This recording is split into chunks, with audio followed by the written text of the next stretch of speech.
Good morning students. कल जो हमारी बात हुई थी वो था दल बदल की समस्या भारत में। उस पे हमने दल बदल के अर्थ पे बात की। उसके बाद दल बदल कैसे शुरू हुआ, कैसे कैसे कहाँ कहाँ क्या कुछ हुआ, उस पे बात की।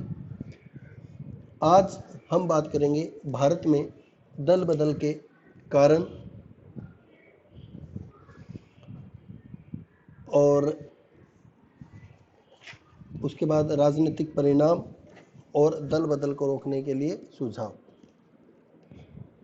कल हमने दल बदल को लेकर के जो 2 संशोधन किए गए थे उनके बारे में भी बात की थी। तो चलिए शुरू करते हैं दल बदल के कारणों का। जैसा कि हमने कल बात की कि भारत में दल बदल की जो तथ्य हैं या दल बदल की जो घटनाएं हैं, ज़्यादातर दल बदल को लेकर के 1900 घटनाएं 1947 से 67 की अवधि में देखें तो लगभग नामात्र थी, क्योंकि 1947 से लेकर के 1960 तक भारत में कांग्रेस का ही वर्चस्व था, कांग्रेस ही सत्ता में थी, राज्यों में भी और केंद्र में भी। 1967 में राज्यों में कांग्रेस के अलावा जब दूसरी पार्टियों की सरकार बनी तो विरोधी विचारधाराएं केंद्र और राज्यों में आई। उसके बाद से दल बदल की घटनाएं ज़्यादा होने लगी। आमतौर पर हम देखते हैं कि केंद्र की बजाय राज्यों के अंदर दल बदल की घटनाएं ज़्यादा हुई।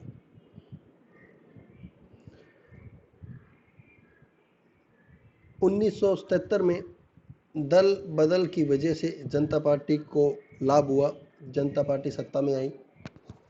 1980 में फिर कांग्रेस ने ही दल बदल का फ़ायदा उठा करके सत्ता हासिल की। और अब जो हमारे लास्ट चुनाव हुए इसमें भी हम देखते हैं कि जब बीजेपी का पार्टी सत्ता में आई तो बीजेपी में ज़्यादातर जो प्रत्याशी चुनाव जीत कर आए थे, काफ़ी सारे प्रत्याशी ऐसे थे जिन्होंने किसी एक पार्टी को छोड़ करके बीजेपी को ज्वाइन किया था और वो सत्ता में आए, चुनाव जीत करके आए। तो कहीं ना कहीं दल बदल अभी भी भारत के अंदर लंबे समय से एक समस्या के रूप में बना हुआ है। तो ये दल बदल क्यों होता है, इसके महत्वपूर्ण कारण क्या है, उन पर बात करते हुए सबसे पहले आता है कि प्रभावशाली नेताओं का अभाव। प्रभावशाली नेताओं का अभाव का मतलब ये है कि आज के दौर में राजनीतिक पार्टियों में ऐसा प्रभावशाली नेतृत्व नहीं है जो अपनी पार्टी को एकजुट रख सके, जो अपनी पार्टी को बांध के रख सके। और प्रभावशाली नेताओं का अभाव और कमी की वजह से राजनीतिक पार्टी के अंदर जो जुड़े हुए लोग हैं वो अपने हितों को देखते हुए एक पार्टी को छोड़ करके दूसरी पार्टी में चले जाते हैं। शुरुआत में हम देखें तो कांग्रेस में जवाहरलाल नेहरू, इंदिरा गांधी काफ़ी प्रभावशाली व्यक्तित्व थे।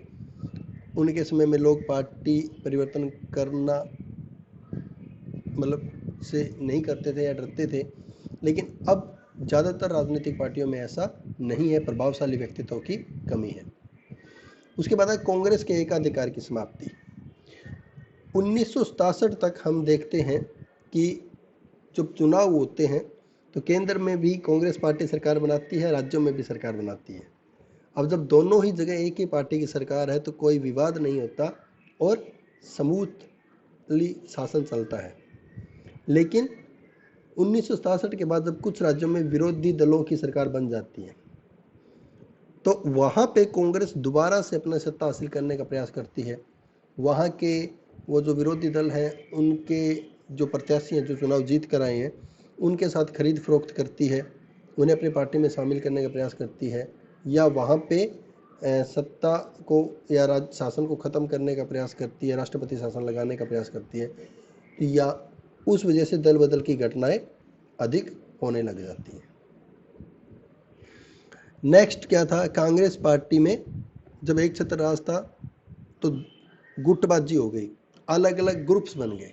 और जब ग्रुप्स बने तो नेहरू जब तक थे उस समय तक ग्रुप्स नहीं थे, लेकिन नेहरू की मृत्यु के बाद कांग्रेस पार्टी में ग्रुप्स बन गए। अब ग्रुप्स बन गए एक, तो अलग अलग ग्रुप अपने अपने हितों को सुरक्षित करना चाहते थे।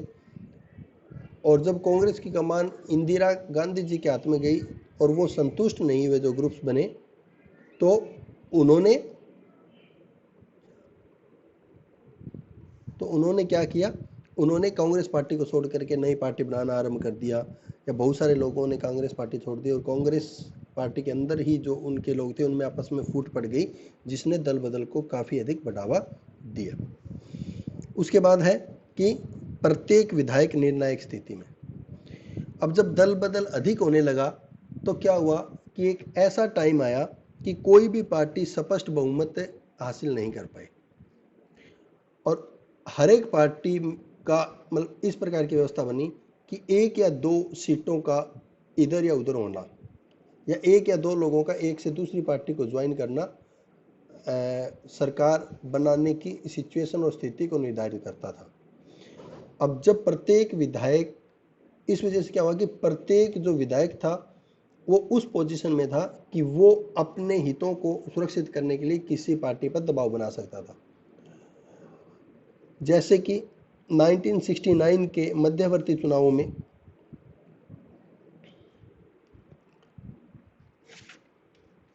विधानसभा में 4 सदस्यों के कांग्रेस छोड़ने से कांग्रेस की सरकार गिर जाती है और किसी दूसरी सरकार बन जाती है। या हम अब पीछे जब देखते हैं चुनाव में महाराष्ट्र में जो हुआ कि किसी भी पार्टी को स्पष्ट बहुमत नहीं आया और एक पार्टी से, मान लो शिवसेना, नेशनल कांग्रेस पार्टी उन्होंने और बीजेपी, तो उन्होंने नेशनल कांग्रेस पार्टी, कांग्रेस और शिवसेना ने तीनों ने गठबंधन करके सरकार बनाई।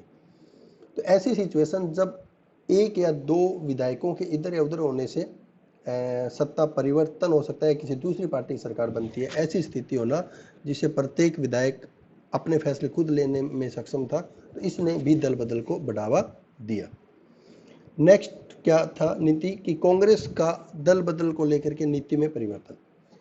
आरंभ में क्या हुआ, जब नेहरू के टाइम में कांग्रेस की नीति स्पष्ट थी कि कोई भी व्यक्ति या कोई भी विधायक या कोई भी प्रत्याशी जो एक पार्टी को छोड़ करके कांग्रेस में आता है या कांग्रेस को ज्वाइन करता है तो उसको ज्वाइन नहीं करवाया जाता था, उसको कांग्रेस में शामिल नहीं करवाया जाता था। तो इसलिए दल बदल बहुत कम था। लेकिन बाद में, नेहरू के बाद में कांग्रेस ने अपनी नीतियों में बदलाव कर दिया और कोई भी विधायक या कोई भी व्यक्ति जो किसी दूसरी पार्टी को छोड़ करके कांग्रेस को ज्वाइन करना चाहता था उन लोगों को ज्वाइन करवाया जाने लगा, जिससे बहुत सारे लोगों ने अन्य काफ़ी सारी क्षेत्रीय पार्टियों को छोड़ करके कांग्रेस को ज्वाइन किया। इसने दल बदल को बढ़ावा दिया। उसके बाद है पद का लालच। पद का लालच है कि मान लो कि कोई पार्टी से कोई विधायक चुनाव जीत करके आता है और वो इस स्थिति में होता है कि वो अपनी बात रख सके, शर्त रख सके, तो उसे किसी न किसी अपने हितों की भावना होती है, अवसरवाद का फायदा उठाने का वो प्रयास करता है और उसकी इच्छा के अनुसार मन चाहा उसे पद नहीं मिलता, मन चाहा उसे मंत्रालय नहीं मिलता, तो वो उस पार्टी को छोड़ करके दूसरी पार्टी को ज्वाइन करने का प्रयास करता है। तो इसने भी कहीं ना कहीं दल बदल को बढ़ावा दिया है।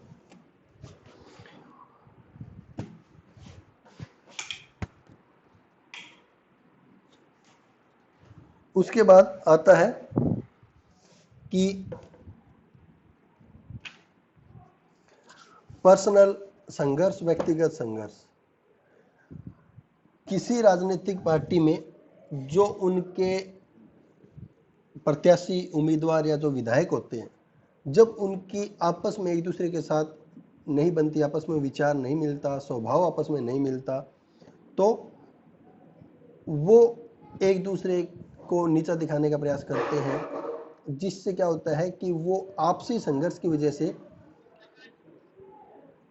राजनीतिक पार्टी के जो विधायक हैं वो कहीं ना कहीं किसी बात का बुरा मान जाते हैं और एक पार्टी को छोड़ करके दूसरी पार्टी को ज्वाइन कर लेते हैं। उसके बाद आएगी जनता की उदासीनता। जनता की उदासीनता का कैसे कि जब राजनीतिक पार्टियों में विधायक एक पार्टी को छोड़ करके दूसरी पार्टी ज्वाइन करते हैं और जब वो चुनाव लड़ते हैं तो लोग उसे मतदान के माध्यम से जिता देते हैं, सत्ता में ले आते हैं। यानी कि दल बदल करके जो एक पार्टी से दूसरी पार्टी में जाता है उनके प्रति जनता उन चीज़ों को इग्नोर कर देती है। अगर जनता उसमें अपना फैसला ले और दल बदल करने वाले लोगों को ना जिताए, उनको अपना वोट ना दे, तो दल बदल की घटनाओं पर रोक लग सकती है। यानी कि जनता उदासीन होती है, इसलिए उनका प्रोत्साहन मिलता है उस बात का विधायकों को या प्रत्याशियों को, और वो एक पार्टी को छोड़ करके दूसरी पार्टी में जाते हैं। उसके बाद है वरिष्ठ सदस्यों की उपेक्षा। अब चुनाव के समय एक पार्टी के अंदर जो वरिष्ठ लीडर होते हैं, वरिष्ठ सदस्य होते हैं, उनको इग्नोर किया जाता है। उनके कैंडिडेट्स को, उनकी पसंद के लोगों को चुनाव के दौरान टिकट नहीं मिलती, सीटें नहीं मिलती, तो वो उस पार्टी की विचारधारा से नाराज़ हो जाते हैं और नाराज़ होकर के वो उस पार्टी को त्याग करके नई पार्टी खुद की बनाते हैं या नई पार्टी में शामिल हो जाते हैं। यानी कि जब वरिष्ठ नेताओं को किसी राजनीतिक गठबंधन में इग्नोर किया जाता है तो वो उस चीज़ को सहन नहीं कर पाते और वो उस पार्टी को छोड़ देते हैं। यानी कि दल बदल को बढ़ावा वरिष्ठ नेताओं को इग्नोर करने से भी अधिक मिलता है। सैद्धांतिक मतभेद।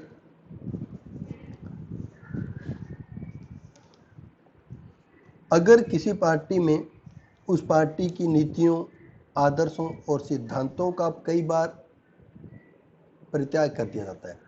मान लो कोई राजनीतिक पार्टी, उसके कुछ विशिष्ट अपने आदर्श होते हैं, उसके अपने सिद्धांत होते हैं, उन सिद्धांतों पर, उन आदर्शों पर वो चलती है, लेकिन जब अपने सिद्धांतों और आदर्शों को वो बदलती है तो उस पार्टी के जो वरिष्ठ नेता होते हैं, सीनियर नेता होते हैं, वो इस चीज़ को सहन नहीं कर पाते और वो पार्टी को छोड़ करके नई पार्टी बनाने की मतलब सोचते हैं या उस पार्टी से अपना त्यागपत्र दे देते हैं। तो ये भी दल बदल को बढ़ावा देता है। उसके बाद धन का लालच। मान लो कोई निर्दलीय उम्मीदवार है, वो चुनाव जीतता है या कोई, तो उसे जो पार्टी सरकार बनाने के स्टेज पर होती है वो उस निर्दलीय प्रत्याशी या निर्दलीय उम्मीदवार को अपनी पार्टी में शामिल करना चाहती है। उसके लिए वो उसे पैसों का लालच देती है। कोई पार्टी कमज़ोर होती है, उसके विधायकों के साथ खरीद फरोख्त की जाती है, बड़े बड़े धन दे करके, बहुत बड़ी मात्रा में धन या राशि दे करके उनको अपने पक्ष में मिलाया जाता है। जैसे कि हरियाणा में राज्यपाल ने राष्ट्रपति को एक बार अपनी रिपोर्ट भेजी थी, उसमें ये कहा था कि दोनों पक्षों की ओर से ही यह आरोप लगाए जा रहे हैं कि दल बदल के लिए रुपया पानी की तरह बहाया गया। ये बात कब की है? हरियाणा में चुनाव के दौरान एक बार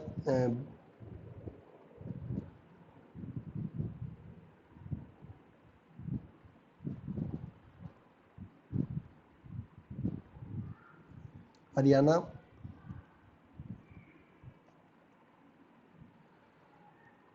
उसके बाद है कि विचारात्मक या ध्रुवीकरण का अभाव। कोई राजनीतिक पार्टी का एक अपनी विशिष्ट विचारधारा होती है, उस विचारधारा के अकॉर्डिंग, अपने सिद्धांतों और विचारों के अकॉर्डिंग किसी व्यक्ति को, किसी प्रत्याशी को, किसी उम्मीदवार को वो प्रभावित नहीं कर पाते, अपने विचारधाराओं के अनुसार उसे अपने पक्ष में नहीं ले पाते।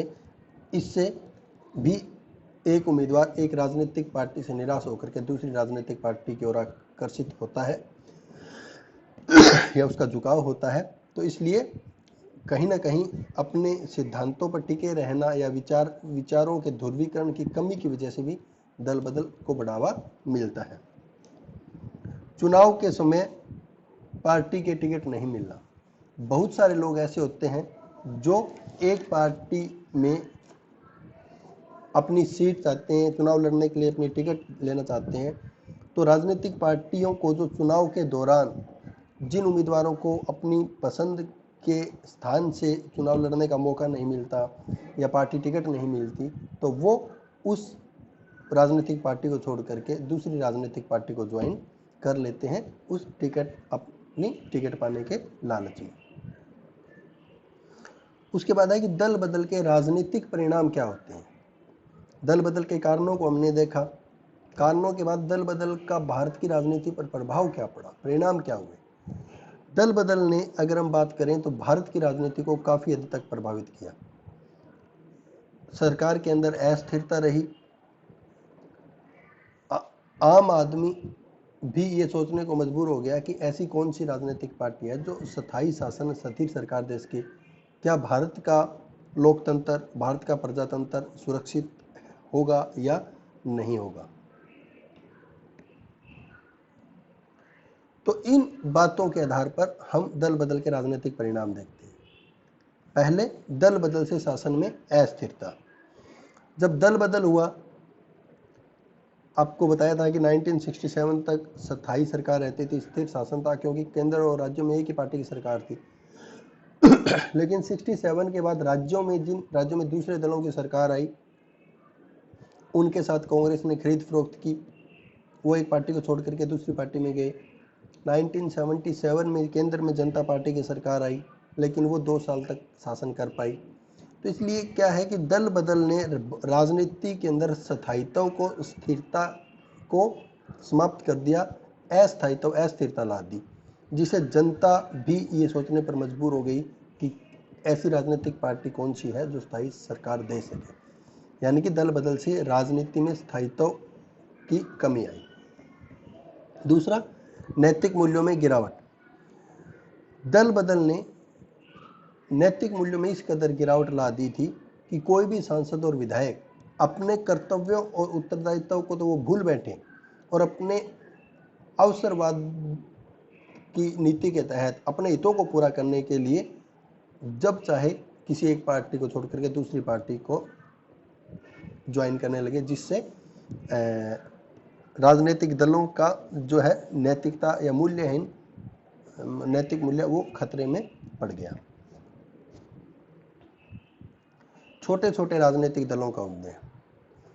अगर हम बात करें नेशनल पार्टी और क्षेत्रीय पार्टी, तो हम देखते हैं कि जब दल बदल के कारण कोई अपनी उनके हितों के अनुरूप काम नहीं होता और वो पार्टी बदल लेते हैं, तो कई बार ऐसा भी होता है कि कुछ लोग एक पार्टी को छोड़ करके स्वयं की अपनी पार्टी बना लेते हैं। इससे बहुत सारे छोटे छोटे राजनीतिक दलों का निर्माण हो जाता है। जैसे हरियाणा की बात करें तो हरियाणा में एक क्षेत्रीय दल काफ़ी सारे बने। चौधरी बंसी लाल ने विकास पार्टी बनाई, कुलदीप बिश्नोई ने हरियाणा जनहित कांग्रेस बनाई, उसके बाद गोपाल कांडा जी ने लोकहित पार्टी बनाई। इसी तरह से अगर शुरू से हम देखते रहें, अजय सिंह जी ने ये जेजेपी पार्टी बनाई, इंडियन नेशनल लोकदल पार्टी बनी। इसी प्रकार अगर हम शुरू से देखते हैं तो भारत में हर राज्य में, हर क्षेत्र में ऐसे बहुत सारे क्षेत्रीय दल बहुत अधिक बढ़ जाते हैं, छोटे छोटे दलों का निर्माण हो जाता है। दुर्बल और मिलीजुली सरकारों का निर्माण। दल बदल का एक और परिणाम क्या होता है कि कमजोर और दुर्बल सरकारों का निर्माण होता है। वो क्या होता है, क्योंकि कोई भी राजनीतिक पार्टी स्पष्ट बहुमत प्राप्त नहीं कर पाती, उसे छोटे छोटे दलों के साथ गठबंधन करना पड़ता है, गठबंधन के साथ सरकार बनाती है, और जब गठबंधन के साथ सरकार बनती है तो अपने गठबंधन के सदस्यों को खुश रखने के लिए वो काम करती है, राष्ट्रीय हित में काम नहीं हो पाता। वो हर समय इस चिंता में रहती है सरकार कि कहीं उसके गठबंधन ने समर्थन वापस ले लिया तो सरकार गिर ना जाए, इसलिए कमजोर और दुर्बल सरकार का निर्माण होता है। मंत्रिमंडलों का अनावश्यक विस्तार। अब जब मिलीजुली सरकार बनती है तो हर एक पार्टी जो गठबंधन बनता है, तो गठबंधन में शामिल होने वाली जो भी पार्टियां होती हैं वो अपने अपने विधायकों के लिए मंत्री पद की डिमांड करती है। इसलिए सभी को खुश करने के लिए मंत्रिमंडल को गैर जरूरी विस्तार या अनावश्यक रूप से विस्तार दे दिया जाता है, गैर जरूरी मंत्रिमंडल का निर्माण हो जाता है। उसके बाद है कि जन कल्याण की उपेक्षा। अब ऑब्वियस सी बात है कि जब मिली-जुली सरकार बनेगी और वो हमेशा इसी स्थिति में रहेगी, इसी चीज़ का उनके मन में चलता रहेगा कि सरकार को कैसे बचाए रखना है, कैसे स्थिर रखना है, तो लोक कल्याण या पब्लिक वेलफेयर या कल्याणकारी राज्य के जो कॉन्सेप्ट है उनसे उनका माइंड हट जाता है और जन कल्याण की उपेक्षा होने लग जाती है। उसके बाद मुख्यमंत्री की संस्था का ह्रास। और मुख्यमंत्री जो एक राज्य के अंदर शक्तिशाली संस्था या शक्तिशाली व्यक्तित्व होता है, उसकी शक्तियों पर भी प्रभाव पड़ता है। कारण कि उनको लगता है कि कोई राजनीतिक दल अगर उनसे समर्थन वापस ले लेता है या कोई लोग जो विधायक उनके साथ जुड़े हुए हैं वो उनसे समर्थन वापस ले लेते हैं, तो उनकी सरकार गिरने की संभावना रहती है। तो इसलिए मुख्यमंत्री अपनी शक्ति का प्रयोग नहीं कर सकता और विभिन्न राजनीतिक पार्टियां जो गठबंधन करके उसके साथ जुड़ी हुई हैं उनके दबाव में वो काम करता है, इसलिए उसकी शक्ति का ह्रास देखने को मिलता है।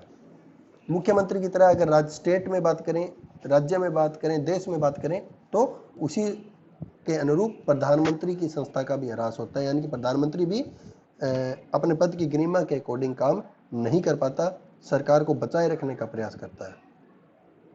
और जब मुख्यमंत्री और प्रधानमंत्री कमजोर होते हैं तब नौकरशाही या ब्यूरोक्रेसी के प्रभाव में वृद्धि होती है, वो शक्तिशाली होता है और उन्हीं के अनुरूप सरकार या शासन चलता है। अल्पमत सरकारों का गठन।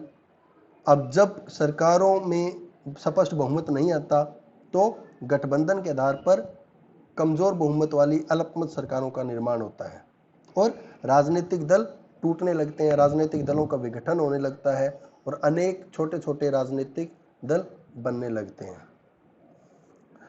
और सबसे बड़ी बात, दूसरे देशों में, विदेशों में प्रतिष्ठा में कमी। जब एक देश अपने यहाँ स्थिर सरकार, स्थायी सरकार देने में सक्षम नहीं होता तो उसकी साख पर काफ़ी अधिक प्रभाव पड़ता है। विदेशों में भी उसकी साख गिरती है, विदेशों में भी उसकी साख प्रभावित होती है। तो इसलिए हम कहते हैं कि दल बदल ने भारतीय राजनीति में काफ़ी गहरे तक चोट पहुंचाई है, काफ़ी अस्थिरता भारतीय राजनीति में ला दी थी और दल बदल का भारतीय राजनीति पर काफ़ी ज़्यादा नकारात्मक प्रभाव भी पड़ा। अब दल बदल को रोकने के उपाय, इस पे हमारी जैसे कल बात हुई थी कि दल बदल को रोकने के लिए भारतीय संविधान में 1985 में एक कानून लाया गया 52वें संवैधानिक संशोधन के द्वारा।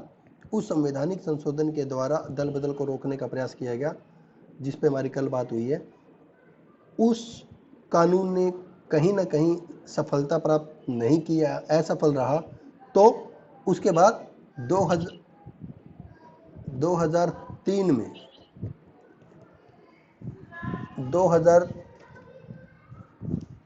1 सेकंड बेटा, 2 मिनट रुको, मैं अभी पूछता हूँ। 2003 में 91st अमेंडमेंट के द्वारा उस 52वें संवैधानिक संशोधन में जो कमियां थी उसको दूर करके दल बदल को रोकने का प्रयास किया गया। हाँ जी, क्या क्या पूछ, ये था भारत में दल बदल की कल बात हुई थी, अर्थ पे और उसके मतलब दल बदल क्या है उसके ऊपर बात हुई थी, अर्थ क्या है उसके ऊपर बात हुई थी और दल बदल को रोकने के लिए जो संविधान में संशोधन किए गए थे उन पे बात हुई थी। ये क्या नाम, साइलेंट करो बेटा। आज है दल बदल के कारण क्या है, उन पे बात हुई है। तो आज वाले टॉपिक में हम ने देखा कि भारतीय राजनीति में दल बदल के कारण और भारतीय राजनीति पर दल बदल के प्रभाव क्या है। इसको रोकने के लिए जो अमेंडमेंट संशोधन हुए हैं या उपाय जिसको बोला जाता है, उस पर हमारी कल बात हुई थी। तो यहाँ पे ये हमारा दल बदल वाला टॉपिक कंप्लीट होता है।